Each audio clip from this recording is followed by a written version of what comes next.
Bem, pessoal, aqui é o canal Teolitérias. A gente fala um pouquinho de linguagem, língua, semiótica.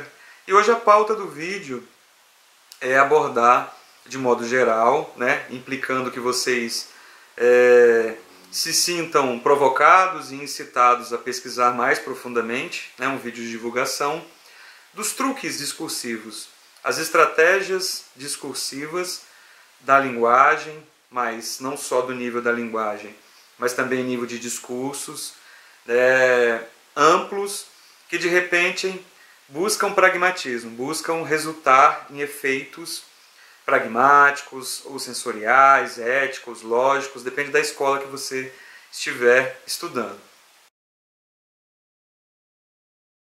Então, nós vamos abordar aqui algumas estratégias, na verdade a importância dessas estratégias, desses truques discursivos ou narrativos, como forma de você conseguir, né, dentro daquele acordo fiduciário que existe, que a semiótica heglemasiana traz, esse acordo fiduciário que existe na crença daquele discurso entre dois falantes, entre dois actantes, né, esse acordo que existe entre você aceitar esse discurso ou não, há uma mediação pelo signo ou por qualquer estratégia, ou se você quiser chamar aí de enunciação, esse mediador que está entre eu e o tu, entre eu e vocês que estão aí, esse mediador que é a linguagem, ela é composta por uma série de recursos estratégicos, né? Série, como o Fiorin chama de astúcias da enunciação.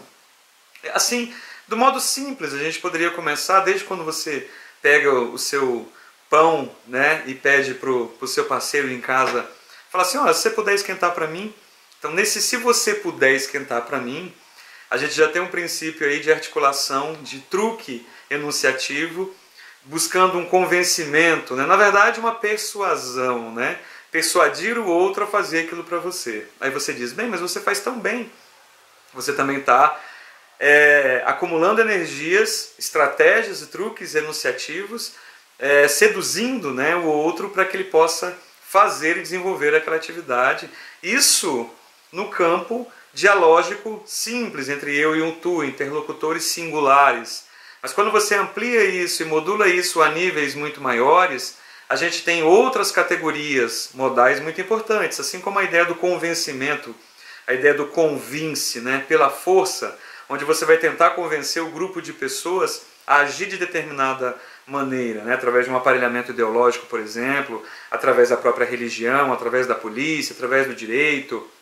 E você vai ver os discursos nítidos que estão por trás com certas palavras, certas categorias, né, de pessoa, de lugar, de espaço, de tempo. Essas categorias são muito importantes, são muito trabalhadas, né, tanto na análise do discurso quanto na semiótica, essas categorias de pessoa, onde você se inclui ou não se inclui, você se coloca junto. Então, nós fizemos isso, né?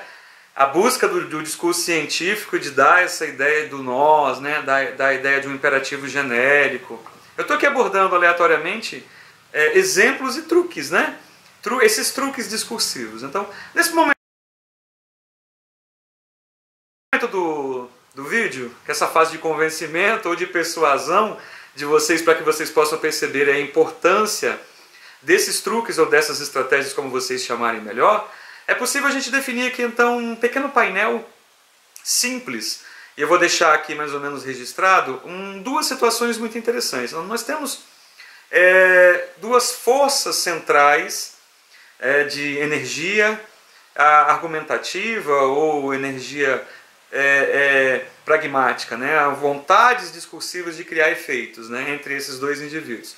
Então essa força ela modula a energia ou na obrigatoriedade, no convencimento, né, ou na persuasão, que é naquela falsa sensação de que você está agindo por conta própria, né? Alguém te pediu e você acha que você está agindo por conta própria, você não está se sentindo coagido a fazer, quer sendo se sentindo convencido pela força a agir de tal forma. E esses dois grandes núcleos, né, essas duas grandes bases, né, ou pela força ou pela persuasão, elas vão montando estratégias, né? A gente tem, por exemplo, a sedução. A sedução está no campo da persuasão, né? Através da sedução você cria um contrato onde você alega uma qualidade daquele indivíduo. Então você diz, olha, bem, na sua sapiência você vai saber julgar da melhor forma possível.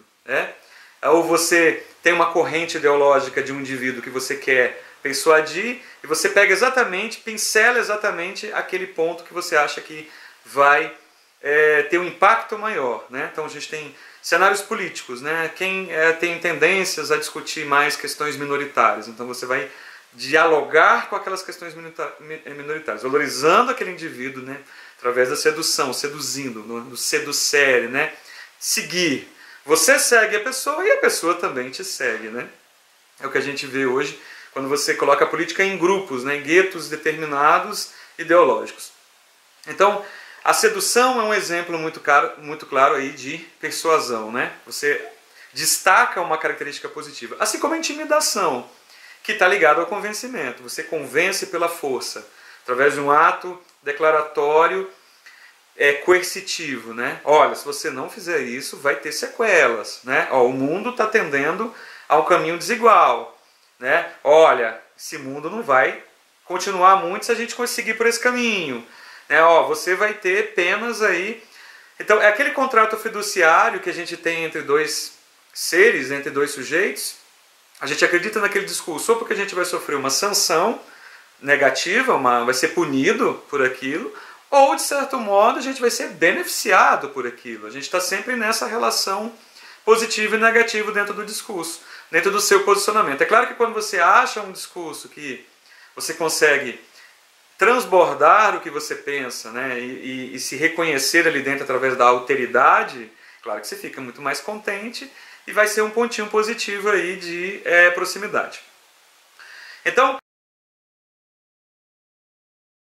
nesse momento, voltando, sendo didático, a gente tem a ideia da persuasão, que é a ideia de você ir através da sedução, através de outras ferramentas, outras estratégias, outros truques discursivos, como eu coloquei no começo, ter o resultado que você quer sem força. E o convencimento, como disse, pela força, que você tem um discurso um pouco mais coercitivo, que vai sinalizar a sanção, por meio da intimidação, por meio da ameaça. Então, as estratégias elas vão se moldar. E como que essas estratégias aparecem lá na narratividade, lá no texto? Lá onde você está lendo ali, na camada superficial da narratividade, do discurso, o texto em si, a materialização, que a gente pode chamar de enunciação. Essa fala que eu estou fazendo aqui, ela é enunciação, ela carrega um discurso, mas ela tem estratégias de tentar organizar, de tentar ao menos organizar um pouquinho a fala. Então, há vários tipos de estudos desenvolvidos. É claro que aqui esse vídeo ele tem uma função de divulgação do conteúdo. A gente tem aqui minicursos e pequenas oficinas um pouco mais detidas sobre o texto. Mas o vídeo é sempre bom para dar esse caráter de amplitude. Se a gente pegar, por exemplo, aqui as astúcias da enunciação do Fiorin, aqui a gente vai ter um estudo um pouco mais aprofundado das categorias, que são as categorias de pessoa, de tempo e de espaço. Então, quando você liga, o telemarketing te liga, estamos realizando, ela tenta desindividualizá-la, tirar a responsabilidade. Existem hoje marcas que a gente vai chamar antijudiciárias, antijurídicas, judicativas, digamos, de avaliação, que você se isenta daquilo. Bem, foi porque foi assim, ou foi... nós fizemos, ou foi feito desse jeito, tentando fazer com que a marca de pessoa do eu se distancie ou se apague da responsabilidade dali, de um problema de repente que você tenha tido. A mesma forma, esse apagamento da pessoa, aqui falando em linhas gerais, dentro desses truques, é quando você promove apagamentos do indivíduo que também participou junto com você. Então, quando você coloca eu e mais alguns, você determina que você está hierarquicamente superior e você tenta promover um apagamento. A outra categoria de tempo também, demarcar o passado como motivo de legitimação, você coloca um passado como forma de dar mais valor àquele argumento que você está trabalhando, né? Esse passado, ou um futuro, ou um presente. Então a marca de tempo ela também é determinante dentro das narrativas. E a gente fala muito de literatura, e quando a gente está lendo um texto literário, a gente tem uma coisa interessante, que a gente tem um tempo da enunciação presente e um tempo tópico, né? um tempo discursivo que está acontecendo lá em dado momento, que você tem que ir buscar esse tempo. No passado, um tempo clássico, lá no Machado de Assis, lá no Rio de Janeiro, na Rua de Mata-Cavalos, né? Aí tem a questão da espacialidade, que é outro item também importante, as marcas de espacialidade, né? Mas esse ir até lá, né, o tempo discursivo, que é o tempo que está sendo dito, e o tempo que você está lendo, né, é um futuro. Por exemplo, eu li agora Admirável Mundo Novo. No Admirável Mundo Novo a gente tem um tempo distópico, né, uma distopia para o futuro, projetada para o futuro, amarrada em alguns avanços científicos que não determinam, mas aí você precisa de tempo para entender. Então é a época pós-Ford. A gente tenta enquadrar isso numa temporalidade. E marcas de espacialidade também. Então, a gente tem esse agrupamento de truques enunciativos aqui. A gente também tem, se você pegar outro livro interessante do Mick Miguenot, Análise de Textos em Comunicação, a gente vai ter vários elementos, como os elementos debreantes, por exemplo, né? Elementos de corte enunciativo, elementos temporais. Então, se você passar um pano, né, aqui no sumário, na lista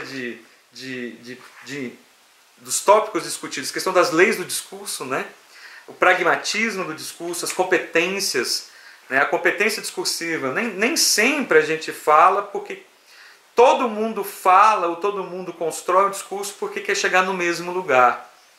Né? A gente tem muito isso na questão ideológica. Né? No primeiro momento da ambientação, onde a gente insere, né, essas informações para que aquilo se torne comum, para que depois você seja pontual e de repente vincule ao comportamento. Foi como a gente pensa Paris, né, vendendo sua cultura lá no começo do século XX, 1900, né, a Art Nouveau, a cultura parisiense do homem moderno, né, do Baudelaire, sendo transportada por todo o continente.